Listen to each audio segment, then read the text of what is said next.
We're living in a time where machines are no longer just tools. They're collaborators, decision makers, and sometimes competitors. The rise of AI agents, autonomous systems, and predictive analytics has sparked a new wave of innovation. It's also raised a fundamental question. What is the role of humans in a machine-driven world? This challenge, human versus machine, isn't just philosophical. It's practical, it's political, and it's personal. In the geospatial industry, we're seeing this tension play out in real time. From automated mapping to AI-driven site selection, the tools are evolving faster than humans respond to them.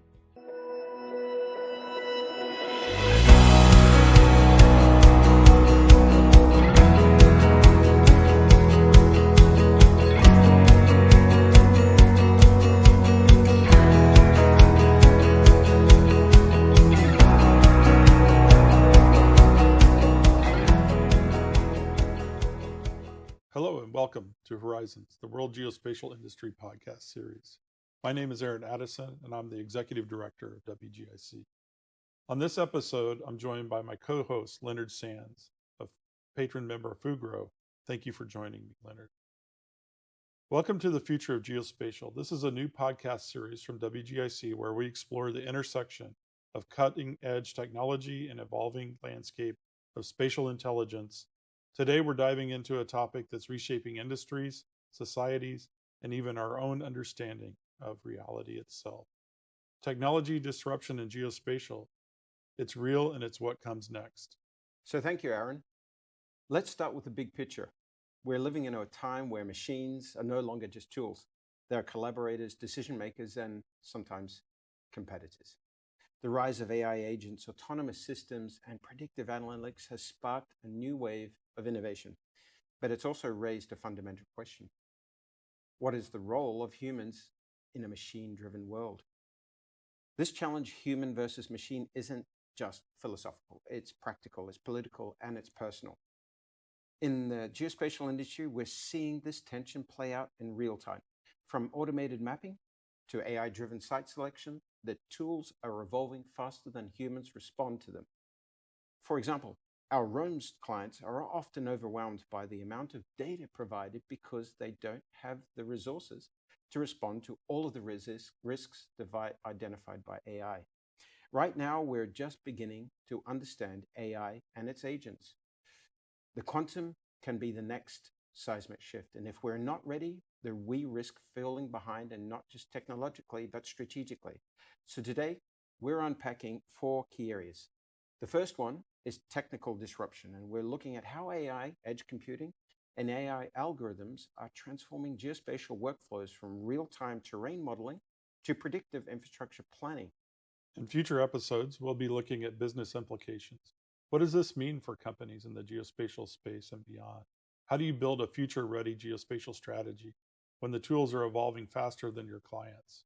We'll explore how businesses can adapt, invest, and lead, bringing the industry into the future together. We'll then move on to policy and governance. Are country-level and industry-specific policies keeping pace? Are they appropriate? A spoiler alert, not really. We'll examine where the gaps are, what the needs to change to ensure ethical, secure, and inclusive innovation. And finally, in this series, we'll focus on the most important part, the human capital and ethics. Finally, we'll take a look at the human side. How do we prepare geospatial professionals for a world where machines can do much of the technical heavy lifting? What skills will matter most? What technologies are likely to have future impact on the workforce?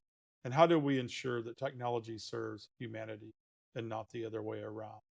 Today, we're starting our episode by talking about technical disruption in geospatial, and that couldn't be ever more present than with the topic of AI and machine learning. So we'll dive into that. We'll move on and talk a bit about edge computing. We'll dive into data fusion and interoperability, and then maybe tease for some future episodes around the topic of quantum computing.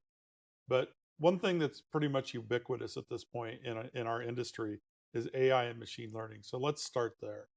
How are you seeing AI, machine learning, the models, the algorithms, all of the buzzwords that we hear at every event, every meeting that come up are impacting the industry? And I know you must have some real world experience with this, Leonard. So please do share with us.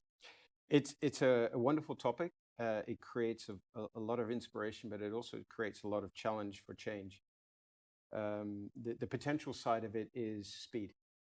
Certainly speed, and another dimension which is good is repeatability, so quality. When you have humans clicking and processing, takes a lot of time, particularly for very big data sets. And there's not that repeatability. If you've got a few operators working on the same project, you won't get the same outcome. So one thing that we do see as a benefit is the speed. And we talked earlier, the reality of what industry faces today. You can be doing a large area surveys, complete the survey in 4 weeks, all done. But then delivery time comes only a year and a half later, or even a year later at best. And the human labor that's involved in producing that, and the time that is delivered in, really you start to wonder whether the clients are actually banking on the true value of the geospatial data. Is it timely? Because they may have actually already experienced seasons, hurricanes, flooding events that have changed that area. You talked about the development. There could already be some curtain cover or pavement that's been laid, which changed your infiltration model. And that timeliness of data isn't actually achieved in geospatial data. Yeah, so you're seeing, I've seen this as well. You know, and if you've collected the data but you don't really have actionable information, you know that's a missed opportunity, because the decision makers, the developers, they're making their decisions based on imperfect data all the time. And so really it is incumbent on the geospatial industry to build out, maybe we could call it a workflow, where we're really good at collecting data quickly. Are we just as good at doing meaningful things with that data? Do we still have room for improvement in that area? And how do we really turn that data into information? So there is a lot of promise around AI, but what are some things that we might want to work on in a little bit more depth, to have more understanding? I know I hear terms like trust but verify, fit for purpose. What do all these things mean? It's and you've experienced it in your professional career, is fit for purpose. A lot of geospatial data, you have to question whether it's going to answer the question. And the questions can vary in all dimensions of geospatial data, and not all geospatial data will answer it. It could be a fidelity, it could be a density problem, it could be the type of data that's being collected. So expectations measured first. An AI applied to a data set doesn't mean you'll actually extract that insight or that feature that you're looking for. So applying AI where it's going to work on the right data sets is the first go-to. And you're right, creating a baseline at which we know these data sets actually can achieve these outcomes as an industry. And I think as end users, clients, to know that is going to be super important. Yeah, no doubt. I mean, I've experienced that. I've seen that. I've seen both sides of that, on the customer side, on the business side. Sometimes we can sort of get wrapped around new technologies. We want to apply that technology to everything that we see. But I think there needs to be a lot more focus on this fit for purpose approach, and make sure that you're asking the right questions. And a lot of times what I see now is AI first, simply because it's AI. And that may be appropriate for exploration or exploratory type things. But then you really need a question that AI is appropriate to answer. Just like in when we do data collection, sometimes a satellite image or aerial photo is appropriate. Sometimes that's a site survey.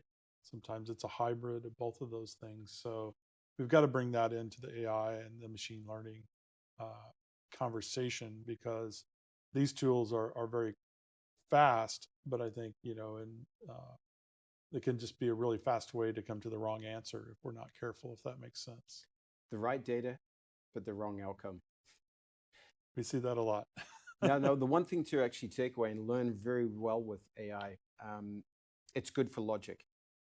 It can do 1+1 in multiple logic forms. So those are fairly basic and pretty rudimentary that maybe a human is going to actually be displaced in that area. But when it really goes into the deep algorithmic space of processing data, or even getting a deeper insights in the data, we're finding that AI is finding its limits. Now that frontier is going to move. It's going to move deeper into where it actually starts processing, or moves it from that feature extraction point. But at the moment, we see AI really doing a big job, heavy lifting on feature extraction, taking those extractions and then actually getting the insights from them. Yeah. So I heard it expressed earlier this year in an event where AI is really good at mundane tasks. And so if you can decompose the big complex problem into a series of mundane tasks for AI to work on and then put them back together in service of some output, that's sort of where things begin to have meaning, if you will. And so if we look back more than a decade ago, we had the introduction of the MapReduce algorithm of Hadoop and all these tools that were going to transform. And it was very similar in that you break the big problem into many smaller problems, and then you put them back together, whenever you're ready to get to the answer. So I see some opportunities to learn and build on top of what we're doing in the AI space, and how things evolve. And I think you're right. Earlier this year, we had Eve Salty from Microsoft come to the in-person Horizons event that we hold once a year with WGIC. And one of the things that she mentioned was that right now we have simple foundation models that require a lot of fine-tuning before they're appropriate for use. But as this iterates, you'll see that more and more of those things that you were spending time fine-tuning on are now incorporated into foundational models. So in that world, what is it that is the value add on the end of it, beyond what's available in the foundational model? Yeah, that initial step of getting perfect data and perfect interpretation to give an AI the starter kit is fundamental. To find that perfect data set and then to find how it's been interpreted perfectly by a human will take a few iterations, and there's so many user cases for geospatial. But yes, that is the key to making sure that you can scale. And at this moment, we're looking at probably accuracies around 70%, quality-wise for AI, which was unheard of before. But speed and quality can actually be achieved through those. So you don't necessarily have to sacrifice the quality, the repeatability, but you can't just blindly go into it and expect AI to have the right answer every time. Right? No, there has to be a certain training, and that human in the loop and in that starter kit is super important. Yeah. Finding those experts, human in the loop, who can almost make a dead perfect model interpretation is what the AI needs to learn from. It's important. When I was teaching at university, I remember teaching the students about critical thinking. It's like the outputs from these models require some level of domain expertise, whether you're in urban planning, in natural resources, mining, whatever you're in, to know whether or not the outputs are even possible. And otherwise, you run the very high risk, if not certainty, that the outputs are going to be exactly wrong. I always say, you want to be directionally correct, not precisely wrong. So it's interesting when I hear you say 70%. That's closer, that's better, but it still is going to require that human element. And we'll dive into that in a future episode for sure. But I think that's something that we all need to keep in mind whenever we hear rhetoric around replacing humans and so forth. Yes, that will happen on some of the tasks that are prime for automation. But I don't see that really being something that's going to be widespread anytime soon. No, the one thing that is a core to the geospatial industry is that we're dealing with the Earth. Yeah. And the Earth is ever changing in its geological history and in its future. Vegetation grows. The surface of the Earth changes with hurricanes or flooding. There's a constant development of human overlaid with that. So the overlays of competing activity or computing change always requires a human perspective, and that's one where humans won't be displaced.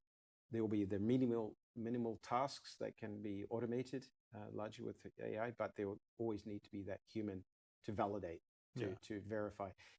One interesting user case that we come across is, it sounds very simple, but mapping water bodies. So you've got all this beautiful LiDAR and you've got this imagery, and the simple task of actually what is the edge of the water for a water body. And if you're in Alaska and in Louisiana, the insane number of water bodies is crazy. And you come across things like, okay, we've got a jetty or a dock that's going into the water body. So the AI is mapping crazily the edge of the dock out to the edge and then back into the shoreline. And it's done a perfect task, but it's actually logically wrong. Yeah. And the human has to step in and say, okay, when you see this feature, this dock, okay, cut it at the water's edge and then keep on going. What's a dock? What's a dock? And trying to algorithmically explain to AI what is a dock. Now, I remember early in my career, one of the first things I was involved with was hydrographic mapping on the big rivers in the U.S., primarily the Mississippi River. And I remember we had to put notation to this point around the dynamic nature of rivers that said something to the effect of, these are the general conditions at the time of the survey. They've almost certainly changed. You know, the minute you took the boat out of the water, it's all different. Yeah. But and you know, with data capture, that you bring up a really interesting point, because you can be flying and capturing your data in a week, and then suddenly a storm comes in and you can't fly. You've got cloud cover. You just can't pick up data. It's just not possible to get there. And during that event, rain is dropped, flooding has happened in the river, and then the river is widened. You come back a week later when it's clear, it's good to fly. And then suddenly what you're seeing in data is completely different to the week before because of that dynamic nature. Yeah. We had a situation with that on a dredge survey where we couldn't get in the water to do the hydrographic survey because of a flood. And then when the flood, they were looking at dredging around 10,000 cubic meters out of this section of the river. And whenever we resurveyed it after the flood, the river itself had moved 40,000 cubic meters. So no dredge needed. No, job done. So yeah, sometimes you have to think about those problems in a slightly different way. Well, hey, I feel like we could talk about this, and we will on future episodes in much more depth. We didn't even get to agentic AI, but let's shift gears a little bit into edge computing. This is another sort of buzzword that I'm hearing around. How are you seeing edge computing being used in geospatial? Yeah, so edge computing hardware. So it's literally, you're looking at sensors and how sensors can be built in a way that they can actually process on the fly. There's specific user cases, particularly in user cases where it's perhaps low density or lower resolution requirements. And that could be for road corridors, where you're looking at basic things that you're trying to pick up as features. That can be applied to your sensors. And we know Regal is doing a lot of work there. I think Hexagon and Leica are actually building edge computing into there. It does provide a benefit and speed for sure. And in some user cases, speed is quite critical. But when you are needing high density, high resolution data to maybe get through vegetation cover, and the one thing that is, when you've got a forest and you're trying to actually get through that cover to actually see what is the ground, what is the water body below, edge computing is going to really struggle. And what we'll probably see is more of that higher user case need for high resolution will be more of the file types that come out of it as raw, maybe unprocessed. But specific user cases, edge computing is going to be getting better. Yeah, and I think I hear a theme evolving here: trust but verify. Know what the right fit for purpose use on edge computing is. It's not going to be everything. And that really gets back to then fundamentally understand what is it you're trying to accomplish. What is it that you need to do that's driving a requirement for edge compute.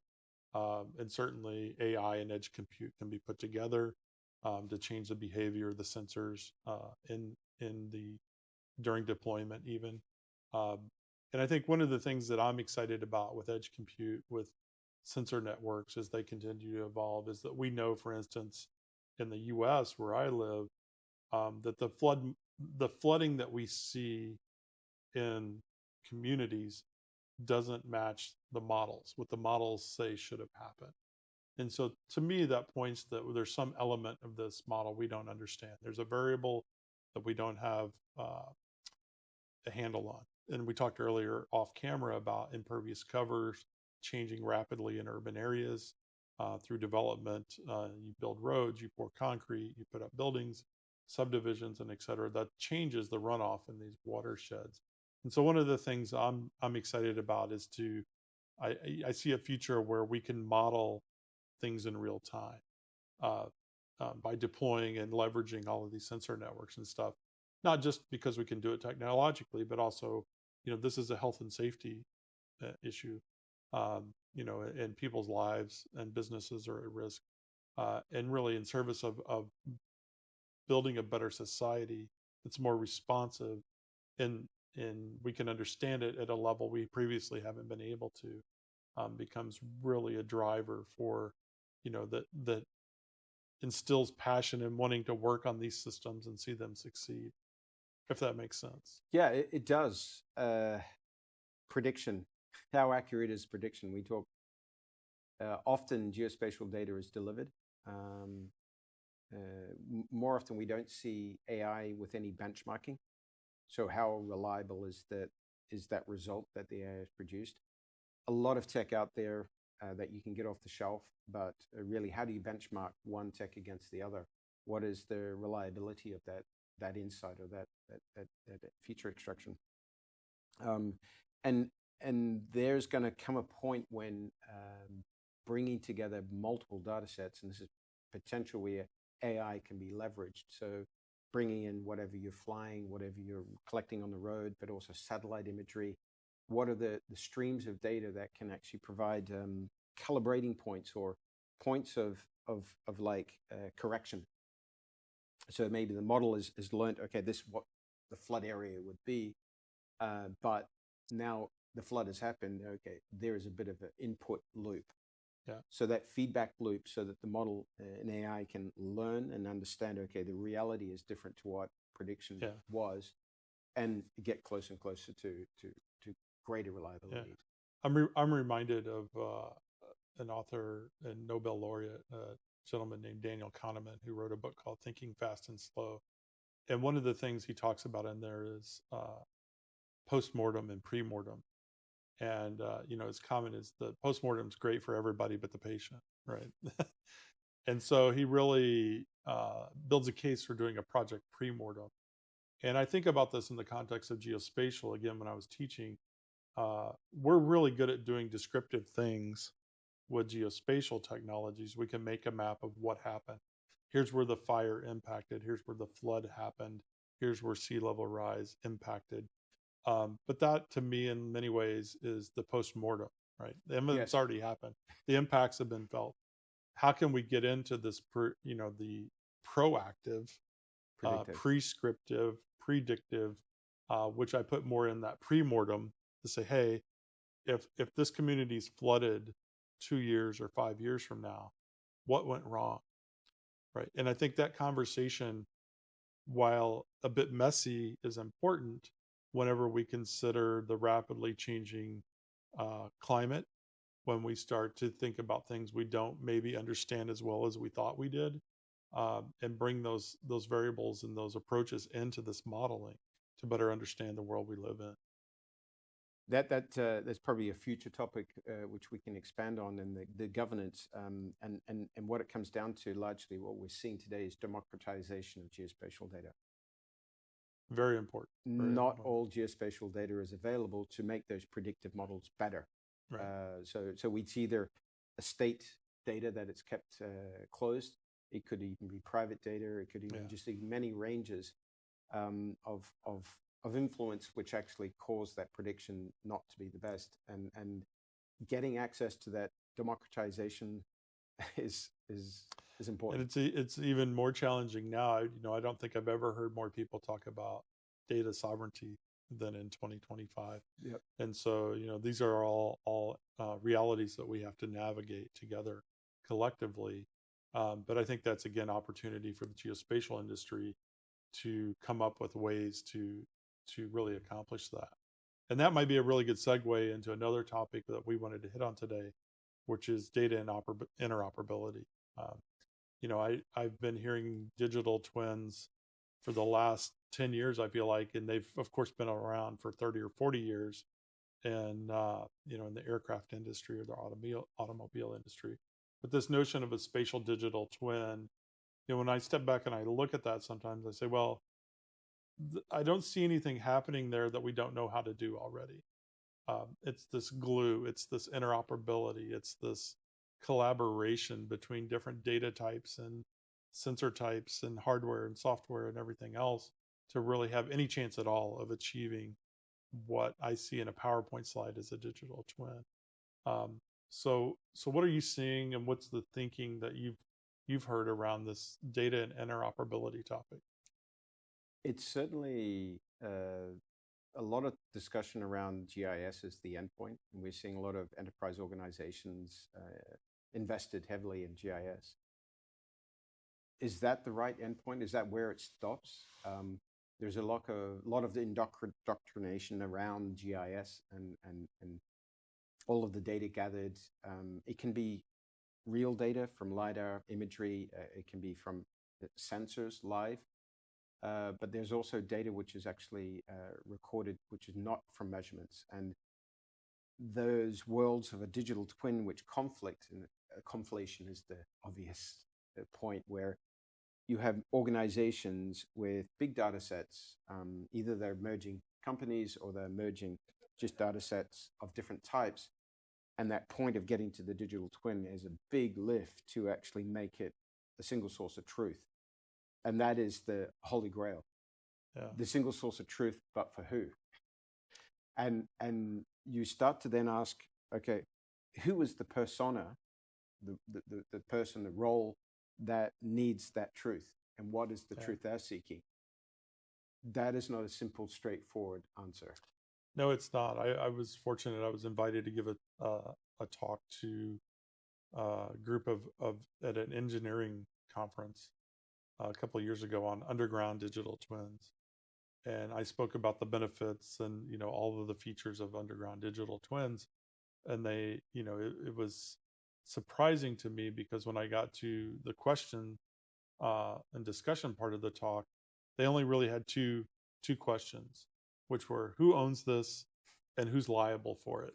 Right? Those were the only two questions they had. They understood all of the technology, and I found myself, even in someone who's spent 20 years in that industry, sort of stepping back, because those weren't conversations I was hearing in the geospatial industry side. But yet it points out how important it is to reach out into these other communities and understand what their concerns are, what their questions are, so that we can actually build something that's not only usable, but that's also accepted culturally into the domains, into the worlds, into the professions where it's ultimately going to be used, because it won't be used by the geospatial industry. It's going to be used by the cities, by the states, by the nations, by the companies that are out there doing the work and have a need for it.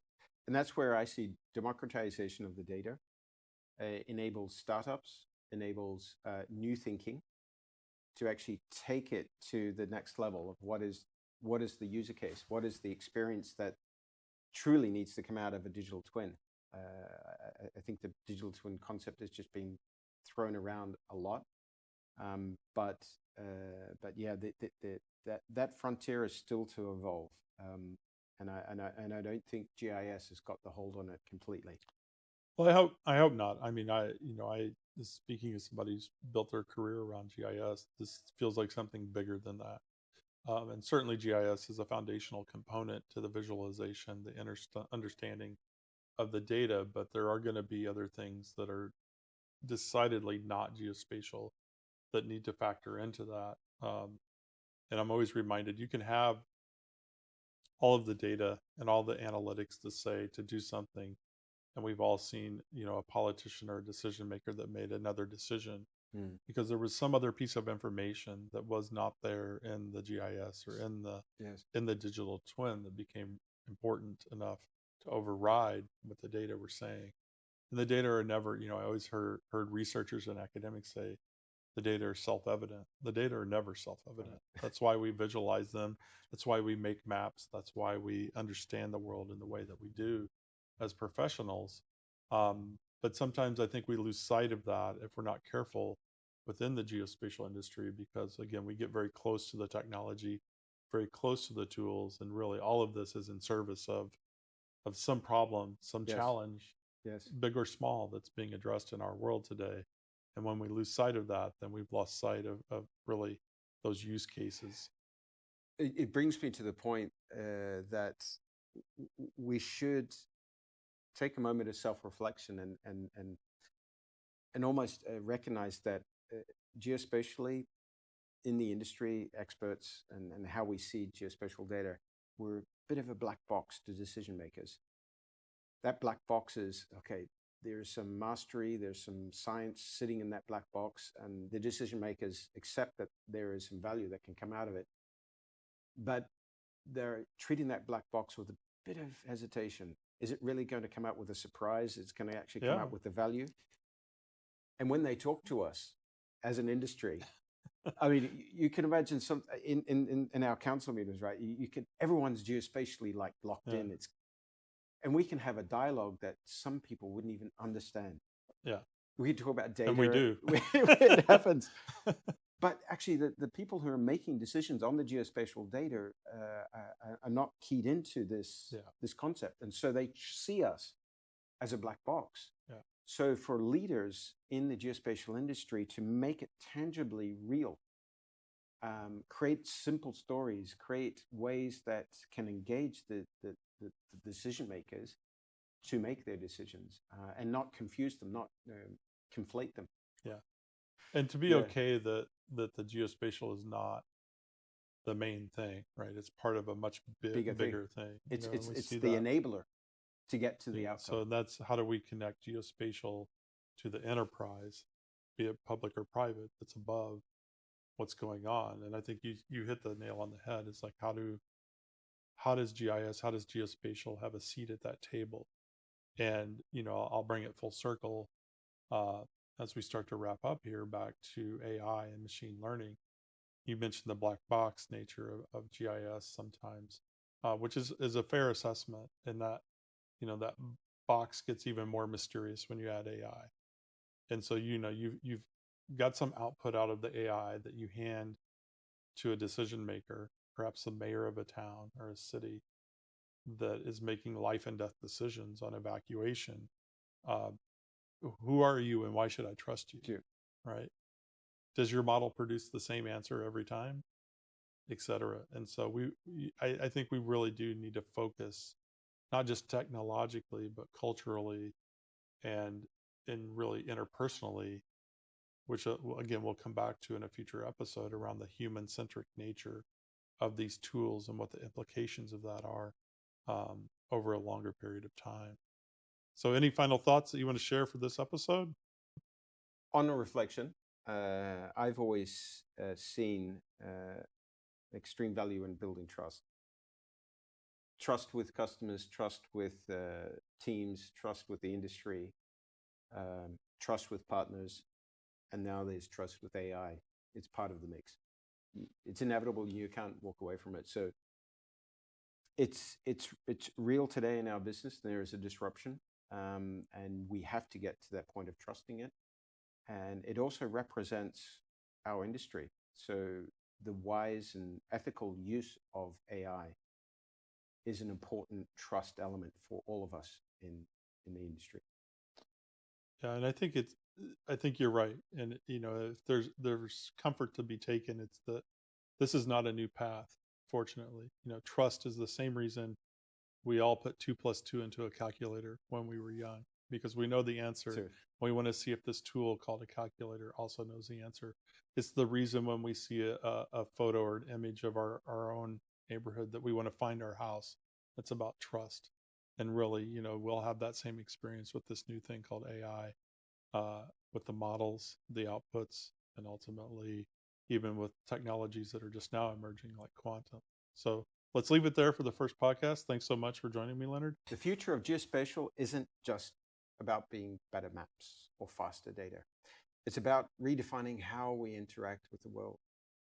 And with each other, technology disruption is inevitable. But how we respond, that's still up to us. Thank you for joining us on this episode of Horizons, the World Geospatial Industry Podcast. Subscribe to our YouTube channel and follow us on LinkedIn as we continue to advance technology and policy matters relevant to the geospatial industry and create business opportunities for our members. Until next time, this is the future of geospatial.